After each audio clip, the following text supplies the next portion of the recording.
Good morning, स्वागत है आपका इस लाइव में। फेसबुक, ट्विटर, यूट्यूब तीनों पर हम एक साथ लाइव। पहले तो अपॉलॉजीज, थोड़ा 11:30 के बजे थोड़ा लेट शुरू हुआ क्योंकि आज थोड़ा टेक्निकल ग्लिच का हमको सामना करना पड़ा। लेकिन अब हम लोग रेडी और मार्केट इस समय देखिए बहुत ज़बरदस्त इंटरेस्टिंग एक्शन दिखा रहा है। बैंक निफ्टी में शानदार रिकवरी, लेकिन निफ्टी में अभी भी प्रेशर क्योंकि निफ्टी आईटी में क्रंचिंग फॉल। और ये नीरज जी हमने सुबह डिस्कस किया था कि निफ्टी आईटी में आज शायद प्रेशर बढ़ेगा, वो बॉन्ड यील्ड के चलते और नैस्डैक के चलते। लेकिन निफ्टी बैंक ने शानदार रिकवरी दिखाई है और निफ्टी बैंक एक्चुअली पिछले 2-3 दिन से मुझे इंडिकेट कर रहा है कि शायद एक वहाँ पर एक नियर टर्म बॉटम बन गया है शायद। और एज लॉन्ग एज 39,500-600 बचता है तो शायद वहाँ पर एक रिकवरी का सौदा बनाया जा सकता है। लेकिन निफ्टी में थोड़ी वीकनेस अभी भी है क्योंकि आईटी बहुत वीक है आज। आईटी बहुत वीक है और जिस तरीके का माहौल बन रहा है यूएस में, उससे लगता नहीं कि चीज़ें जल्दी सुधरेंगी।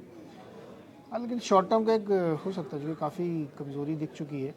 लेकिन ट्रेंड रिवर्सल नहीं लगता आपको ना? ट्रेंड रिवर्सल नहीं है, ट्रेंड तो अभी ये डाउनवर्ड ही रहेगा। ट्रेंड तो अभी डाउनवर्ड ही रहेगा, हाँ। लेकिन आज जिस तरीके से एचडीएफसी बैंक से लेड बैंक निफ्टी में रिकवरी आई है, मुझे लग रहा है कि एक बार के लिए पोजिशनल शॉर्ट भी अगर आप हैं बैंक निफ्टी में खासतौर से, और बैंक निफ्टी में आपने अच्छे 2-2.5 हज़ार पॉइंट अगर कैप्चर किए हैं तो एक बार के लिए ना आज प्रॉफिट बुक कर लेना चाहिए। करना चाहिए। देखिए, ये मार्केट ना बहुत ही फ्रेजाइल है और कब अचानक किस चीज़ पे रिएक्ट करेगा, कई बार आपको लॉजिक भी समझ में नहीं आएगा। तो इसलिए अगर प्रॉफिट बन रहा है तो पक्का बुक करना चाहिए और थोड़ा इंतजार करना चाहिए, क्योंकि सेकंड हाफ में मार्केट हो सकता है कोई नया ट्रेंड बनाए अपना आज के लिए। और जिस सिचुएशन में हम लोग हैं अभी 1-2 दिन में, कल ही बल्कि शाम को अपना भारत का भी जीडीपी आएगा, तो उससे भी मोटा का अंदाज़ा लगेगा कि हम लोग किस ट्रेजेक्ट्री में चल रहे हैं। क्योंकि जेपी मॉर्गन ने आज एक सुबह रिपोर्ट दी है रिटेल इन्वेस्टर की कि दिसंबर क्वार्टर में उन्होंने सेल ऑफ किया है, काफ़ी ज़्यादा उन्होंने बिकवाली करी है। वो स्टॉक भी दिए, किस में खरीदा किस में बेचा। लेकिन ब्रॉड मार्केट में $1.9 बिलियन की सेलिंग की उन्होंने। जेबी मॉर्गन है ना, ये मैंने फ्राइडे को एक्चुअली किया भी था कवर। हाँ, कि रिटेल का जो वॉल्यूम है वो काफ़ी नीचे वो नीचे आ रहा, तो वो उसमें दिख रहा है कि उन्होंने पिछले क्वार्टर में बेचा था, दिसंबर क्वार्टर में और ज़्यादा बेचा है। वो एक्चुअली बहुत अच्छी खबर है, मतलब क्यों? हाँ, क्योंकि रिटेल जब भी मार्केट से इस तरह से दूर भागता है ना, तो बिग बॉयज़ को अच्छा लगता है। बिग बॉयज़ चाहते हैं कि वो असली पैसा वही कमाए। वही कमाए। और वो इसके लिए जब भी रिटेल कमाता है ना, उनको खुशी नहीं होती है। वो चाहते हैं कि रिटेल ना कमाए, हम ही कमाए सिर्फ। और रिटेल कमाए भी तो हमारे थ्रू कमाए, मतलब सीधा मार्केट में ना कमाए बेसिकली। डायरेक्ट। तो ये एक ट्रेंड है, इसको रीड करना चाहिए। तो इसी के संदर्भ में मार्केट आपको समझिए इस समय। वो भेजिएगा मुझे रिपोर्ट जेपी मॉर्गन की, मैं थोड़ा सा उसको वापस एक, क्योंकि कई लोगों ने मुझे कहा है वो जो फ्राइडे वाला मेरा वो था, उसको थोड़ा और आगे एनालाइज करने के लिए तो काम आएगा उसमें फिर वो। अच्छा, बहुत लोग पूछ रहे हैं कि अभिषेक जी पूछ रहे हैं कि राकेश झुंझुनवाला सर ने, भगवान उनकी आत्मा को शांति दे, ये कहा था कि निफ्टी 16,500 के नीचे नहीं जाएगा, और अगर वो जाएगा भी तो सिर्फ 2 या 3 दिन के लिए होगा। क्या ये भी इंटैक्ट है? देखिए, ये तो अब कैसे कहें, अब तो राकेश जी से अनफॉर्चुनेटली हम पूछ भी नहीं सकते ये बात। लेकिन देखिए, उस चीज़ को समझिए वो क्या कहना चाह रहे थे। और कई बार हम लोग शब्दों के फेरे में घुस जाते हैं। आप उसको इस तरीके से लीजिए, उनके कहने का मतलब ये है कि अगर 16,500 आए तो खरीद लीजिए। अब इसमें कोई बड़ा इशू नहीं है कि वो 16,500 आ गया तो आप कहें देखिए राकेश जी गलत पड़ गए। अरे उससे क्या फ़र्क पड़ता है? वो राकेश जी ये बताने की कोशिश कर रहे हैं आपको कि 16,500 अगर मार्केट किसी भी तरीके से आपको दिखा दे तो वहाँ पर आप बाय कर लीजिए। बहुत सिंपल, और ये मेरा भी व्यू है।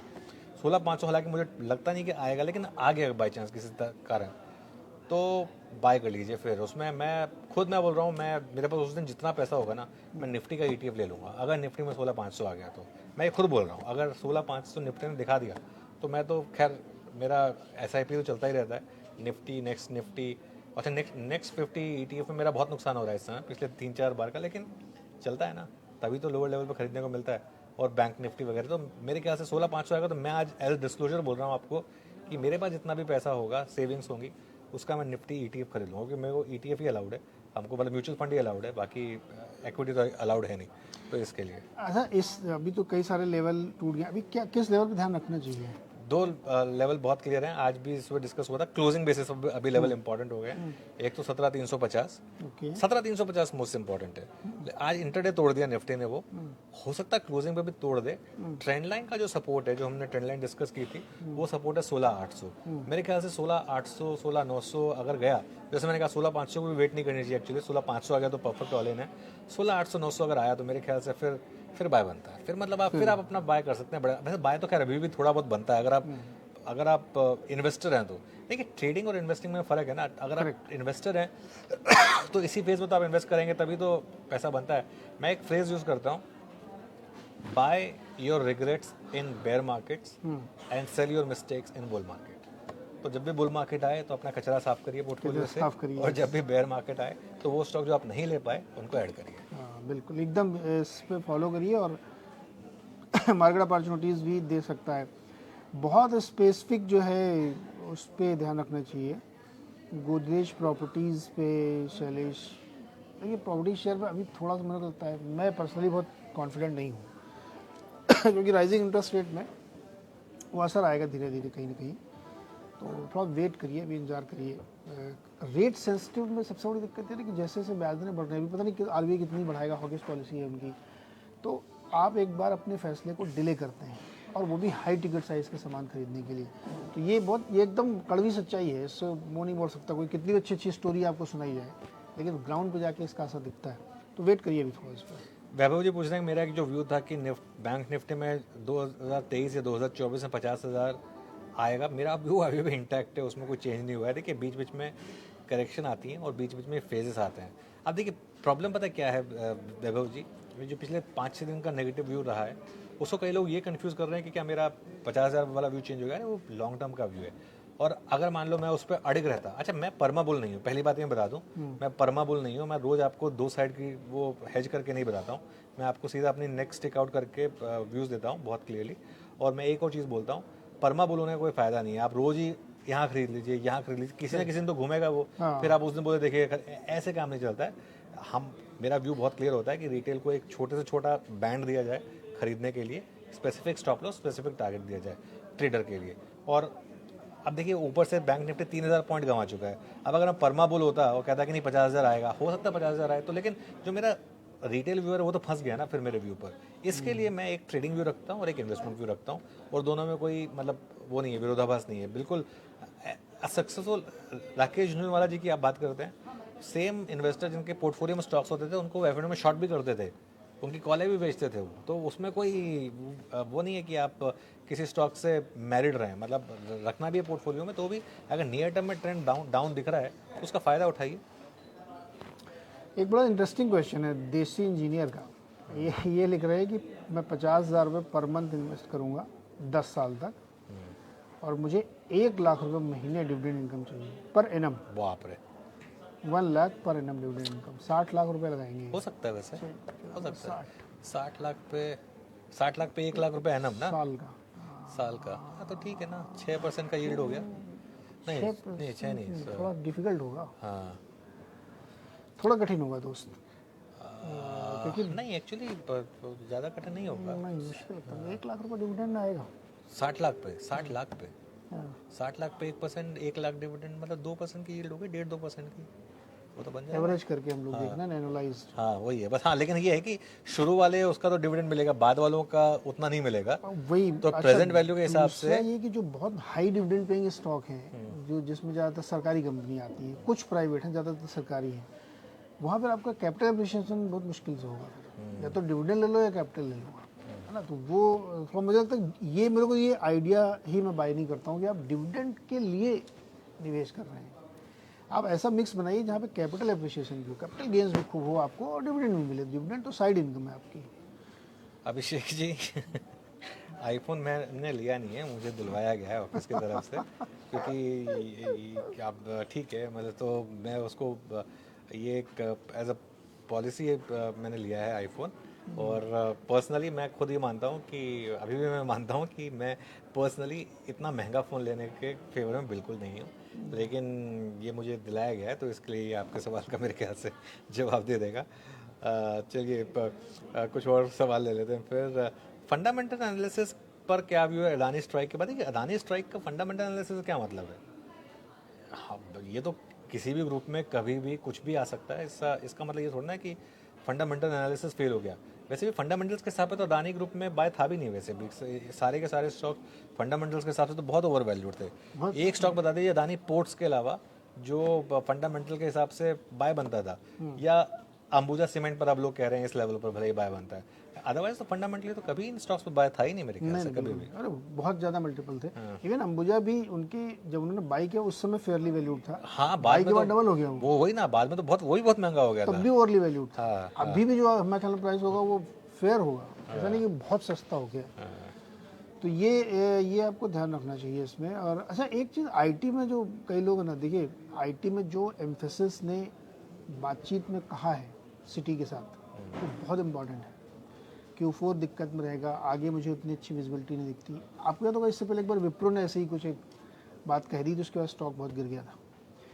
अब ये छोटे छोटे जो टिप्स हैं ना, इनको आप ध्यान रखिए। और मैंने आपको याद होगा इसी शो में एक बार कहा था कि Q4 में इंडियन कंपनीज के जब Q4 होगा और एनुअलाइज जब लोग प्रेडिक्शन करते हैं कि इस साल की डील लाइन कैसी होगी, यूएस मार्केट से क्या होगा, और Q1 के जब रिजल्ट आएंगे यूएस में तो वो लोग भी अपने एक साल का प्रेडिक्शन रखेंगे। वो बहुत इंपॉर्टेंट होगा आईटी के लिए। ये छोटे छोटे जो चीज़, अब देखिए 7-8% गिरा वो एम्फेसिस, उसके चक्कर में बाकी मिट गए भी नहीं पड़ गए। बिल्कुल, और आज लिया था नीरज जी ने अपनी टीम में। मैंने कहा नहीं, वो कमेंट्री बहुत अच्छी नहीं लग रही मेरे को। हाँ, अच्छा एक बहुत इंटरेस्टिंग सवाल किसी ने पूछा है कि जो एनएससी की साइट पर जो ऑप्शन चेन के थ्रू पीसीआर आता है उसको मैं कितनी वैल्यू देता हूँ। देखिए मैंने पिछले 3-4 दिन से मैं एक्सप्लेन कर रहा था कि वो वाला पुट कॉल रेशियो अपनी रेलेवेंस खो चुका है, क्योंकि उसमें मार्जिन बेनिफिट की वजह से या पीसीआर मैनेज करने की वजह से जो भी है, लोग 18,000 की निफ्टी पे 19,000 की कॉल पे काम कर रहे हैं, 20,000 की कॉल पे काम कर रहे हैं। बैंक निफ्टी 40,000 है, 49,000 की कॉल पे काम हो रहा है।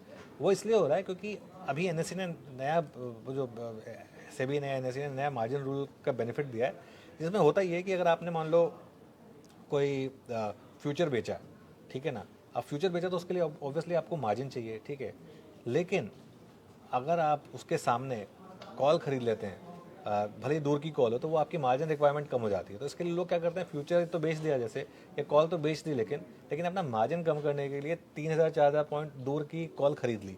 वो थोड़ा सा एक जो है रूल को एक डिविएट करने का एक वो है, जिसे कहते हैं ना कि follow the rule in letter but not in spirit. Actually आजकल वो हो रहा है, तो उसकी वजह से पुट कॉल रेशो बिगड़ रहा है। इसके लिए मैंने एक काम किया है, मैं सिर्फ 600 पॉइंट ऊपर 600 पॉइंट नीचे तक की स्ट्राइक्स लेता हूँ और उसका पुट कॉल रेशो अलग से बना के देता हूँ आपके लिए। और वो जो है ना वो काफ़ी रेलिवेंट होता है, वो बहुत सही, मैं देख रहा हूँ बहुत सही क्यूज देता है आपको। वो आज सुबह में हमने कहा था कि ओवरसोल्ड नहीं है मार्केट, एक बार के लिए और आपको लोअर लेवल दिखा सकता है उसकी वजह से।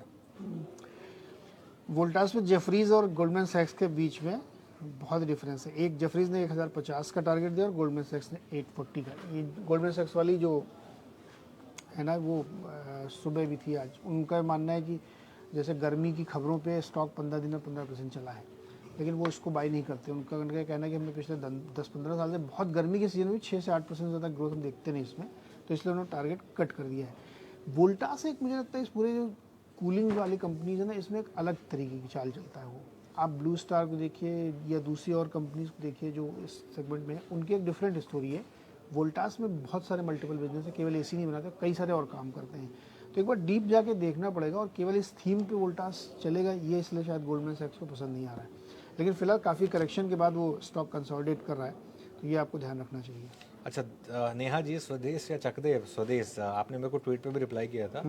स्वदेश एनी डे एनी टाइम मैं स्वदेश चूज़ करूँगा कंपेयर टू चकदेव। अच्छा एक हिमाद्री जी ने पूछा है कि profit of many holdings came down to 80 to 90%, like Tata Power 72 की बाइंग थी इनकी, टाटा पावर उन्होंने बुक नहीं किया, IRCTC बुक नहीं किया, और तो अब ऐसे में क्या करना चाहिए? अब काफ़ी टाइम से कंसोलिडेट कर रहा है। देखिए एक विनिंग पोजीशन को कैरी करिए, हमेशा हमारा रूल रहता है, लेकिन उसके बाद उसको ट्रेलिंग स्टॉप लॉस लगाइए। ट्रेलिंग स्टॉप लॉस से क्या कॉन्सेप्ट होता है? आपने टाटा पावर 72 में लिया मान लो, ठीक है, अब वो 72 वाला 120 तक गया, तो अब आप उसको जब आपने लिया तब आपकी बाय प्राइस पे स्टॉप लॉस 120 गया तो 100 रुपये का स्टॉप लॉस कर दीजिए, 150 गया तो 120 कर दीजिए, 200 गया तो 150 कर दीजिए। जब वो 340 तक गया तो 300 रुपये स्टॉप लॉस रखना था, या कहीं तो स्टॉप लॉस रखना था आपको, उसको कहते हैं ट्रेलिंग स्टॉप लॉस। एक बार आपका प्रॉफिट लॉक इन हो जाए उसके बाद आप विनिंग ट्रेड को कंटिन्यू करिए, लेकिन एक लेवल लगा दीजिए कि इसके नीचे आया तो इतना मुनाफा में बांध लूँगा या बांध लूँगी। वो अगली बार प्लीज़ ज़रूर उसको अप्लाई करिएगा। अच्छा SBI कार्ड में आप बार बार सवाल पूछ रहे हैं। देखिए सर प्रकाश शर्मा जी, जब तक ये रेट ऑफ इंटरेस्ट वाला मामला सुलझता नहीं है तो मुझे इस बात का डर और आशंका है कि डिफ़ॉल्ट्स भी हो सकते हैं। कुछ बैंकर्स ने कहा भी है ऑफ चैट में कि MSME और कुछ जगहों पे रिटेल में हो सकते हैं डिफ़ॉल्ट, क्योंकि ब्याज दरें लगातार बढ़ रही हैं। तो उसका इम्पैक्ट आ सकता है। इसलिए एसबीआई कार्ड नीचे आने के बावजूद मैं कहूँगा अभी आप थोड़ा इंतजार करिए, जिस दिन वो पाइवट हो जाए उस दिन आपको एसबीआई कार्ड अच्छा दिखेगा। अभी आप जाएंगे क्या क्रेडिट पे खरीदने के लिए? कुछ एप्पल ये वाला फ़ोन अगर 1.5 लाख का है तो आप जाएंगे 11% ब्याज पे लेने के लिए? शायद आप 2 बार सोचेंगे। तो जब सोचने की स्थिति आ जाए ना, जब एकदम वो बायंसी खत्म हो जाए, तो फिर आपको भी सोचना चाहिए कि एसबीआई कार्ड कितना परफॉर्म करेगा। वैसे ये 1.5 का नहीं है, 75,000 का क्योंकि मैंने उनको बोल दिया था कि प्लीज़ ना आपने जीबी कम ले लिया होगा, 56 हाँ, जीबी मैंने लिया जीबी कम ले लिया और एक लोअर लेवल का लिया। मैंने कहा कि मुझे महंगा वाला मत लाइए प्लीज़, सस्ता वाला ही लाइए आईफोन में भी, क्योंकि वो यूज़ करने में भी डर लगता है। अच्छा, एक क्वेश्चन आ रहा है नीरज जी कि क्या आरबीआई 50 बेसिस पॉइंट तक का रेट हाइक कर सकता है अगर फेड का 50 बेसिस पॉइंट तक का रेट हाइक हो गया? लग रहा है नहीं ना, नहीं, आरबीआई का लग 50 नहीं करेगा आरबीआई। नहीं, अगले क्यूमुलेटिवली आराम से, क्यूमुलेटिवली तो आराम से, मैं वन गो में नहीं करेगा। क्यूमुलेटिव की बात क्यूमुलेटिव बिल्कुल करेगा। अगर फेड ने इस बार 25 किया और उसकी कमेंट्री से ये इंडिकेट होता है कि वो अप्रैल में कोई मीटिंग नहीं है, फिर मई जून में बैक टू बैक है और वहाँ तक लगता है कि फिर करेंगे, तो क्यूमुलेटिव भी, हालांकि ज़्यादातर लोगों से आप कहोगे तो कहेंगे एक हाइक, नहीं बिल्कुल ऐसा नहीं, 2 हाइक आराम से हो सकती हैं। अपने यहाँ चूँकि क्या ना वो 35, 15, 45 वाले भी चलते हैं, तो हो सकता है वाली ये 35 एक बार किया और एक बार उन्होंने 15 ही कर दिया, लेकिन 50 की संभावना मुझे लगती है आरबीआई कर सकता है। ओके, 50 की संभावना लगती है, चलिए ठीक है। Any two stocks for SIP? देखिए मैं स्टॉक्स की रिकमेंडेशन नहीं करता हूँ, लेकिन हाँ मेरे ख्याल से निफ्टी का ईटीएफ और निफ्टी नेक्स्ट का मिड कैप का ईटीएफ आप कुछ भी कर सकते हैं। या फिर जो मैंने कहा था कि एक न्यू एज कंपनीज़ का, बाय द वे वो जो पोर्टफोलियो हमने आपके लिए कहा था न्यू एज कंपनीज़ का, उसमें देखिए Paytm, PB Fintech, Zomato lower level से क्या ज़बरदस्त उन सब स्टॉक्स ने आपको रिकवरी दी है। मुझे लग रहा है वो अभी भी अच्छा रहेगा, लेकिन हाँ बियॉन्ड द पॉइंट हम ज़्यादा इंडिविजुअल स्टॉक्स पे बात थोड़ा सा कम ही करते हैं, मैं अवॉइड ही करता हूँ इसके लिए। एक बहुत एक सेकेंड, फिरंगी वाला क्या लिखा है किसी ने? फिरंगी FD rate speak out, no, अभी और पढ़ेंगे। अच्छा, एक बहुत इंटरेस्टिंग सवाल अजय जी, शुक्रिया, उन्होंने हम दोनों की तारीफ़ की है। उन्होंने कहा है कि मेरा इंडेक्स भी बहुत अच्छा होता है और आपके लिए कहा है कि आप वो फिरंगी वालों के तरीके से बात करके अच्छे से समझाते हैं जो तो देखिए सबके अपने अपने अंदाज होते हैं ऑब्वियसली, तो हम कोशिश करते हैं कि अपना अपना अंदाज अलग से रखें। अच्छा, सर ने कहा है कि I would like to salute your dark horse call Policybazaar, I made money, any other dark horse? देखिए ये कोई मेरे पास सर कोई ये क्या कहते हैं, वो तो है नहीं जादू का चिराग तो कि एक निकाला फिर दूसरा निकाला। देखिए पीबी फिनटेक को सेलेक्ट करने का रीज़न बहुत सिंपल था, क्योंकि पीबी फिनटेक में वैल्यूएशन बहुत अट्रैक्टिव हो गई थी। और एक बात मैं बता सकता हूँ आपको, पीबी फिनटेक का मैंने काम देखा है। मैं कभी भी इंश्योरेंस आज की डेट में रिन्यू करता हूँ ना, मैं उस लेवल पर हूँ, मैं कभी डायरेक्टली कंपनी से नहीं लेता हूँ। पीबी फिनटेक मुझे उससे बेटर डील दिला देता है और वो भी उसी कंपनी से। मतलब इस लेवल का पीबी फिनटेक का इतना अच्छा पेनिट्रेशन है और ज़बरदस्त, बहुत उम्दा लेवल की कंपनी है टेक्नोलॉजी के नाम पर। और इसके लिए और प्रॉफिट भी बनाएगी ये कंपनी, मुझे लग रहा है बहुत जल्द। तो इसके लिए मैंने वो कहा था कि, और वो लेवल बहुत इंटरेस्टिंग हो गए थे वहाँ पर आकर, इसके लिए। I am out for market for 2 days, when do I enter still long?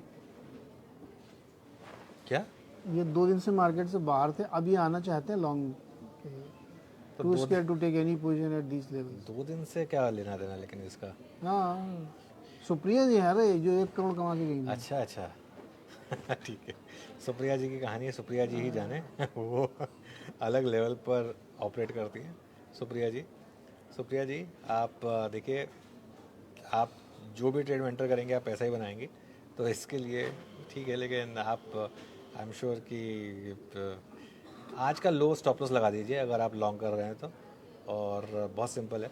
और बैंक निफ्टी जो है वो इंडिकेट कर रहा है कि शायद अब एक बार के लिए आप बैंक निफ्टी में एक बार के लिए लॉन्ग ट्रेड ट्राई कर सकते हैं। ये मेरा सुबह भी व्यू था और मेरा अभी भी नज़रिया वही है। हालांकि निफ्टी पर भी मेरा व्यू था कि शायद एक लोअर लेवल से रिकवरी आएगी, निफ्टी पर उतनी रिकवरी नहीं है क्योंकि आईटी बहुत वीक हो गया। आईटी ज़रूरत से ज़्यादा वीक हो गया, जितना सोचा था उससे ज़्यादा वीक हो गया। सुबह हमने सोचा था कि आईटी गिरेगा, लेकिन इतना गिरेगा और रिकवरी आएगी ही नहीं आईटी में, ये नहीं सोचा था। वो अभी आज हमने देखा वहाँ पर। क्या रुपये इस साल 90 क्रॉस करेगा डॉलर? अब 7 रुपये यहाँ से ऊपर की बात कर रहे हैं। बाप रे। देखिए क्या होता है कि भारत में पिछले 50 सालों में, 60 सालों में रुपये का एवरेज 2% का अप्रिसिएशन का होता है, डिप्रिशिएशन का, सॉरी। तो पिछले मान लीजिए किसी भी 1 साल नहीं हुआ तो अगले साल 4% हो जाएगा, 2 साल नहीं हुआ तो 5%, 6% हो जाता है। लेकिन 83 में 7 रुपये और जोड़ें आप, ये मुझे थोड़ा ज़्यादा लगता है, नहीं होगा, मुझे नहीं लगता। 9% हो गया ऑलमोस्ट। टू मच है, 1 साल में इतना ज़्यादा नहीं होगा। क्यों नहीं होगा, इसका लॉजिक भी बता दूँ आपको। ये जो रेट हाइक दनादन हो रही ना, तो जिस तरह से फेड रिवेंज करेगा या आरबीआई रिवेंज कर रहा है, एक ऐसा पॉइंट है जहाँ पे बहुत तेज़ी से इन्फ्लेशन गिरेगा। जैसे हमने अभी आपको उदाहरण दिया, क्या आप ये 75,000 का फ़ोन 12% ब्याज पर खरीदने जाएंगे क्या? 12 तो मतलब ऐसे बता रहा हूँ, जनरली पर्सनल लोन तो 16-17% लग जाए आपको। वैसी परिस्थिति में जब एक बार डिमांड टूटती है ना, तो फिर इन्फ्लेशन एकदम से नोज डाइव होता है, तो फिर वो करेंसी पे इम्पैक्ट आपको दिखेगा। इसलिए मैं कह रहा हूँ कि ये आप थोड़ा सा ज़्यादा होप करके चल रहे हैं, इतना नहीं होगा। 85, 86 मुझे लगता है पॉसिबल हो जाएगा, क्योंकि 2-3 हाइक उन्होंने लिया तो फिर करेंसी फ्लाइट शुरू हो जाएगा। 85-86 अपर लेवल है, इससे ज़्यादा नहीं लगता। अगर तो आप नूरियल रूबिनी की बात मान लें तो मतलब कुछ टाइम में हो सकता है कि वो तो कह रहे हैं कि रुपी एक डिफॉल्ट करेंसी बन जाएगी आगे जाते हुए वर्ल्ड के लिए। यस, अगर वो होगा तो उल्टा हमारे लिए प्रॉब्लम हो जाएगी, कहीं हम ज़्यादा स्ट्रेंथन ना कर जाएं हाँ, रुपी पे लेके, क्योंकि बहुत हमारे देश के लिए अच्छा नहीं है रुपी का बहुत ज़्यादा स्ट्रांग होना। देखिए, एक ना कई लोगों के अंदर एक कहते हैं पेट्रियोटिक चीज़ होती है कि रुपी नहीं करना चाहिए इतना। हमारे फेवर में है छोटा छोटा रुपी, नीरज जी ने कहा ना, और 2-2% साल में गिरता रहे रुपी, वो हमारे फेवर में बिकॉज हमारे लिए वो अच्छा है। वरना मतलब अगर हमारे जो एक्सपोर्टिंग जो है इंडस्ट्रीज हैं, उनके लिए काफ़ी दिक्कत की बात हो जाती है, क्योंकि बाकी कंट्रीज की जो करेंसी है वो अगर उतनी, वो फिर उनको फ़ायदा होता है ना। अगर हमारी करेंसी स्ट्रांग रही, उनकी करेंसी वीक रही, तो क्योंकि बिलिंग डॉलर के हिसाब से होती है, तो उनको तो फ़ायदा होगा। वो तो फिर कम डॉलर लेके भी उतना ही, जैसे बीच में बांग्लादेश का टेक्सटाइल एक्सपोर्ट जो था, वो इंडिया को ज़बरदस्त चैलेंज बन गया था। इनफैक्ट आज की डेट में भी सबसे बड़ा सरदर्द इंडिया के लिए बांग्लादेश का ही टेक्सटाइल इंडस्ट्री है।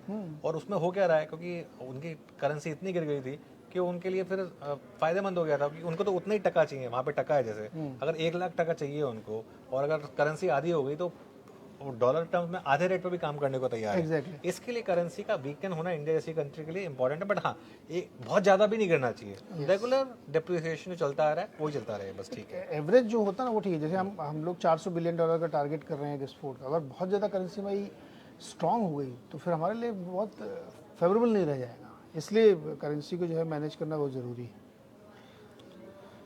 Okay, small cap PMS in the right time to invest for 4-5 years? I think so. मैं ये कहूँगा कि स्मॉल, अपन नाम नहीं ले सकते ना, नाम नहीं ले सकते, लेकिन हाँ बस एक चीज़ कहूँगा मैं, पीएमएस उसी का चुने जिसका ट्रैक रिकॉर्ड बहुत अच्छा रहा हो। और बहुत अच्छे से मैं ये नहीं कह रहा हूँ कि पिछले 2-3 साल में अच्छा रहा हो, पिछले बेयर मार्केट में बहुत अच्छा रहा हो, उसका पीएमएस चुने आप। लास्ट के 2-3 साल में तो किसी ने भी आउट परफॉर्म कर दिया होगा। लास्ट की बेयर मार्केट में जो उसने सर्वाइव किया था और थ्राइव किया था, उसके पीएमएस में लगाएं आप। और स्मॉल कैप लेने का ये अच्छा टाइम इसलिए है क्योंकि स्मॉल कैप इंडेक्स ने काफ़ी अंडर परफॉर्म किया है, और इंटरेस्ट रेट अब मुझे लग रहा है कि ठीक है अभी भी बढ़ रही हैं, लेकिन हम पीक के काफ़ी करीब हैं। मतलब हो सकता है कि 3 या 6 महीने और एक हायर इंटरेस्ट रेट का सिलसिला जारी रहेगा, लेकिन करीब हैं हम, और मार्केट 3 महीने पहले प्रीएम्प्ट करती है। तो मेरे ख्याल से स्मॉल कैप लेने का टाइम आ गया है, फ्रैंकली आ गया है मेरे हिसाब से। अच्छा, पीएमएस चुनते समय कंजर्वेटिव नॉलेज वाले को चुनना चाहिए, या जो बहुत टैक्स हैवी हैं आजकल, एल्गो पे बहुत ध्यान देते हैं, उनको चुनना चाहिए, या एकदम जो एक मिड रेंज का है कि मौके का फायदा उठाने वाला? किस तरह का पीएमएस मैनेजर होना चाहिए? देखिए, पीएमएस मैनेजर मेरे ख्याल से वो होना चाहिए जो एक राइजिंग मार्केट में 10 या 20% की अंडर परफॉर्मेंस दिखाए, और फॉलिंग मार्केट में 10 या 20% की रेजिलियंस दिखाए। जो राइजिंग मार्केट में डबल कर दे और फॉलिंग मार्केट में हाई बीटा के हिसाब से उतना गिर जाए, वैसे पीएमएस मैनेजर का कोई फायदा नहीं। मेरे ख्याल से हमेशा जो गिरती मार्केट में जिसका स्टॉक कम गिरे, जिसका पीएमएस कम गिरे, उस पर दाम लगाना चाहिए। मेरा तो हमेशा से ये मानना रहा है कि एक फंड मैनेजर की असली टेस्ट जो होती है ना, परीक्षा होती है, वो गिरती मार्केट में। क्योंकि कितना बचाया आपने, कितना बचाया गिरने से बचाया आपने, कितना बचाया, कितना आप डिफेंसिव हो गए उस समय, कितना आपने दूसरे के पैसे को बचा लिया। क्योंकि बुल मार्केट में तो क्या होता है ना, बुल मार्केट में तो फिर मार्केट ही आपका ध्यान रख रही है, तो सभी लोग एग्जैक्टली। लेकिन बेयर मार्केट में पैसा बचाना वो सबसे जरूरी होता है मेरे ख्याल से। चलिए, ये आपके लिए पीएमएस सिलेक्शन का भी ज्ञान है। अब मेरे ख्याल से सवाल रिपीट हो रहे हैं, तो एक काम करते हैं, अब फिर यहीं पर ख़त्म करते हैं सवाल जवाब का सिलसिला। और शुक्रिया जुड़ने के लिए, और आज फिर से अपॉलॉजीज, आज थोड़ा सा हम टेक्निकल कारणों की वजह से थोड़ा लेट शुरू हुए, लेकिन कल फिर वापस जुड़ेंगे और बाकी और सवालों का जवाब देंगे। Thank you so much.